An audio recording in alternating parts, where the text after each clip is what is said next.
Could you just give a recount of your favorite kayfabe story? Oh, I know I'm springing this on you, and you have all of wrestling to go through. I think the entire Daniel Bryan's entire arc in the WWE, especially the leading up to the WrestleMania match, was just like phenomenal storytelling, and the crowd has never been never been so behind someone, but to recent memory, the crowd has not been like so completely behind a character as Daniel Bryan leading up to the WrestleMania main event against Batista and Orton. It was real good. Basically, so what the reason it worked is because WWE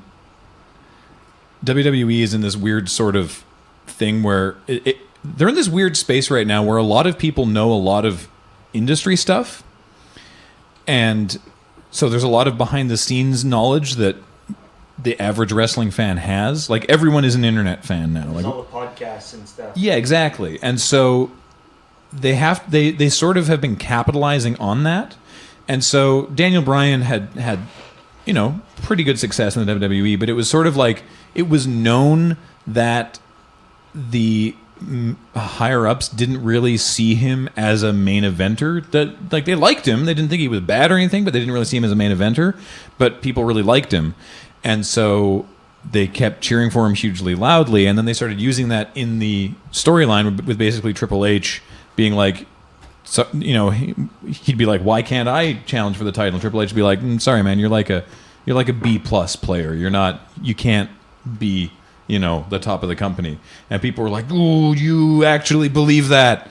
Which, like this was a public thing? Like, that was them saying it in character. But it was also like kind of true, okay, sort of, to an extent. And so basically what ended up happening is he returned from injury at the Royal Rumble.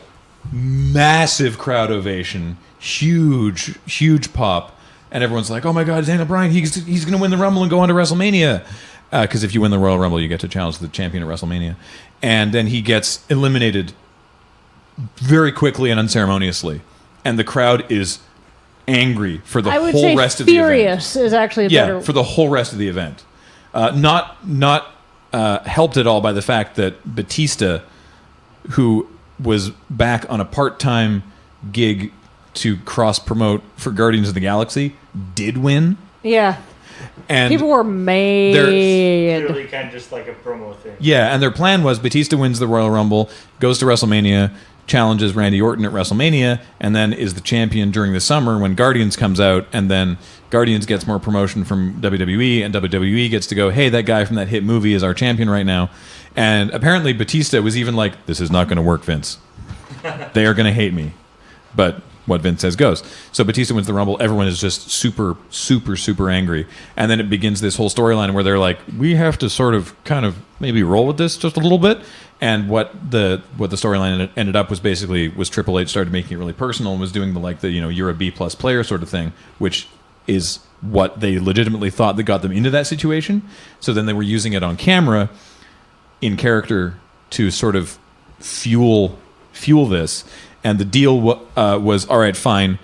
If this is Triple H, if you beat me in a match at WrestleMania earlier in the night, like if you beat me, then I'll put you into that title match, and it'll be a triple threat. And so then Daniel Bryan beats Triple H at WrestleMania, and in the main event beats Randy Orton and Batista and wins the title at WrestleMania. And it was just this it was the peak of this just long, amazing storyline that people were really emotionally invested in because there was a lot of truth aspects to it. So it's that thing of taking the truth part, taking the part that's true and compensating and sort of amping it up to the point of it being more kind of theatrical. Yeah. And he had to retire, right?